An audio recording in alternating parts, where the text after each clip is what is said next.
Today on Inquirer,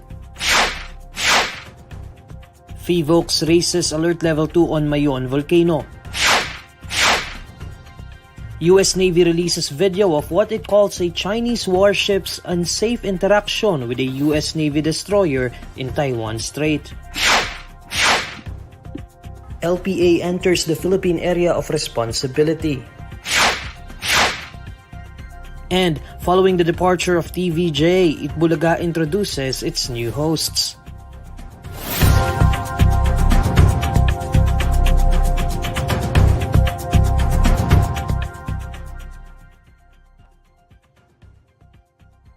Good evening. State volcanologists raise alert level 2 over Mayon volcano due to increasing unrest. To tell us more, here's John Eric Mendoza reporting live. Eric. Yes, Neil. The public are strongly advised to be more vigilant and avoid entering the 6-kilometer radius permanent danger zone after state volcanologists raised alert level 2 over Mayon volcano due to increasing unrest. The Philippine Institute of Volcanology and Seismology said alert level 2 means there's an increased risk of sudden explosions, rockfall, and landslides. Since the last week of April 2023, daily visual and camera monitoring of the summit crater revealed an increase in rockfall from the Mayon volcano. The rockfall increased in frequency from an average of 5 per day to 49 events a day. Also, a total of 318 rockfall events have been recorded by the Mayon volcano network since April 1, while 26 volcanic earthquakes have been recorded for the same period. Phivolcs classified Mayon volcano under alert level 1 last March 16. In a related development, the Phivolcs has also observed continued and increased degassing activity from Taal volcano. Despite the increase of sulfur dioxide emissions, Phivolcs said it will not be enough to raise its classification to alert level 2. The increased degassing activity also produced significant volcanic smog or VOG over Taal caldera. Phivolcs said VOG consists of fine droplets with volcanic gas such as sulfur dioxide that may irritate the eyes, throat, and respiratory tract with severity depending on the gas concentrations and durations of exposure. Neil? That's John Eric Mendoza reporting live. The US Navy releases a video showing what it describes as an unsafe interaction in the Taiwan Strait, where a Chinese warship crossed in front of a US destroyer. According to the US military, USS Changhun and Canada's HSMC Montreal were conducting a routine transit of the strait on Saturday when a Chinese ship caught in front of the American one, coming within 150 yards. China has not commented directly on the US criticism of the encounter. On Saturday night, China's military rebuked the United States and Canada for deliberately provoking risk with the rare joint sailing.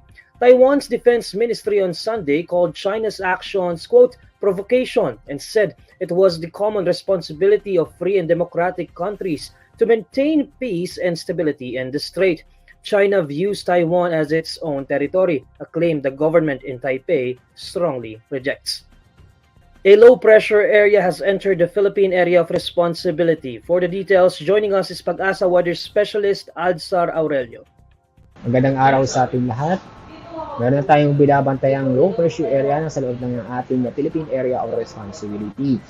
Kaninang oras ng hapon, hindi namatahan ang layo ng low pressure area.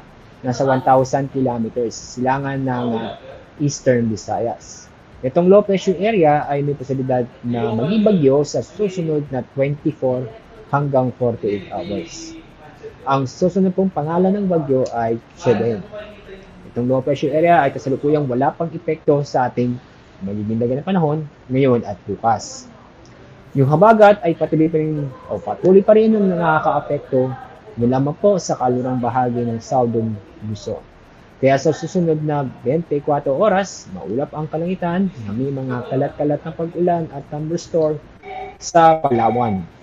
Samantala, sa lalabing bahagi ng bansa, kasama ang Metro Manila ay inaasahan pa rin ang magandang panahon kung saan makakaranas po tayo ng bahagyang maulap hanggang sa maulap ang kalangitan, maliban lang po sa mga isolated na pag-ulan dahil sa thunderstorm tulad ngayon nakakaranas po tayo ng mga malakas na pag-ulan sa Metro Manila.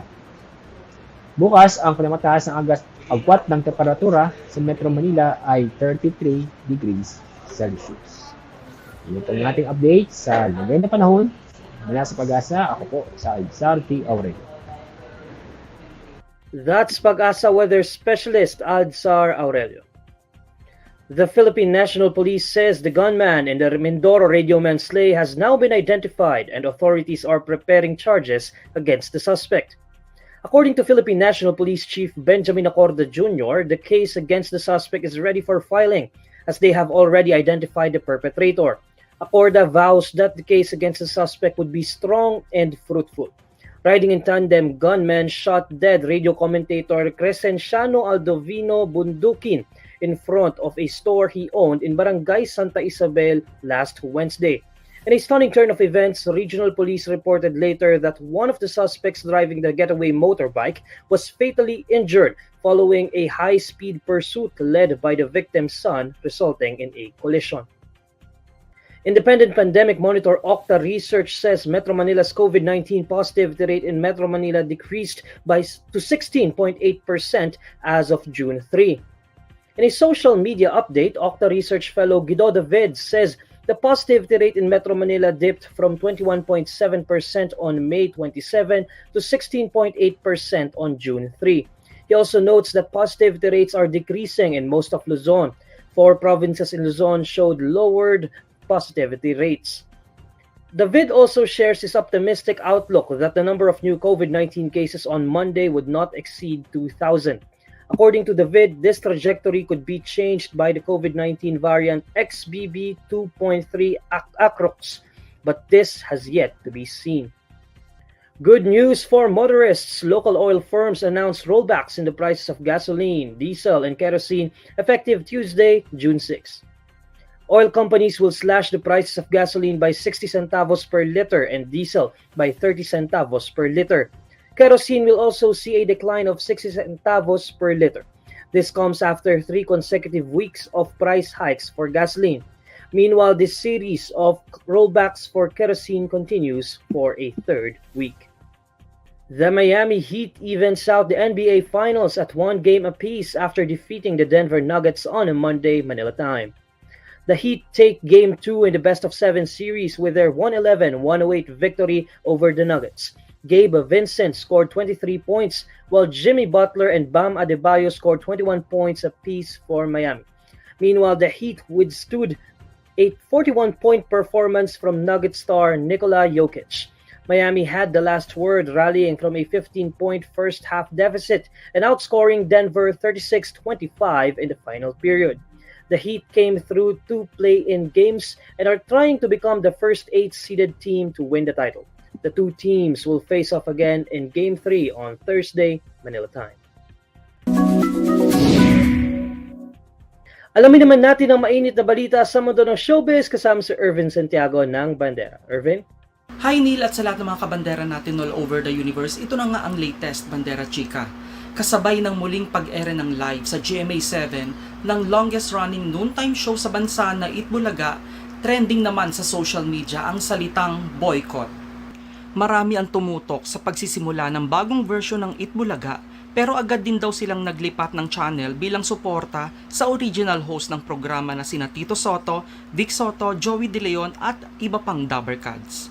Base sa mga nabasa naming reaksyon mula sa mga netizens, hindi nila masikmura na panoorin ngayon ng Eat Bulaga dahil sa ginawa ng tape incorporated sa TVJ at sa iba pang host ng noontime show. Kaya naman matapang silang nanawagan sa lahat ng loyal fans ng EB na i-boycott ang tape at ang bagong version ng programa na ipinalabas nga kaninang tanghali.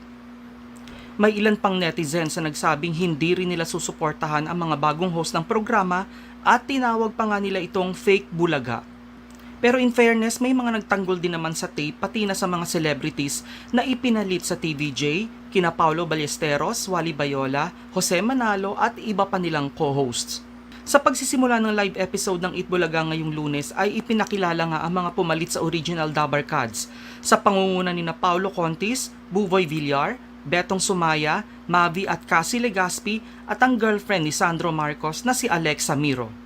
Kasama rin sa mga bagong host ng noontime show si Kokoy De Santos at ang kapuso all-female group na XOXO. May mga bagong segments na ipinakilala sa programa kung saan nabigay din ang grupo ni na Paolo ng mga papremyo tulad ng cash at mamahaling cellphone. Hanggang sa matapos naman ang programa ay walang ipinalabas na bawal judgmental, Pinoy henyo at one for all for one.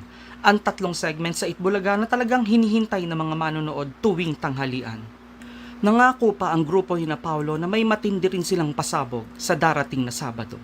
At yan ang Bandera Chika natin today. Thanks, Neil!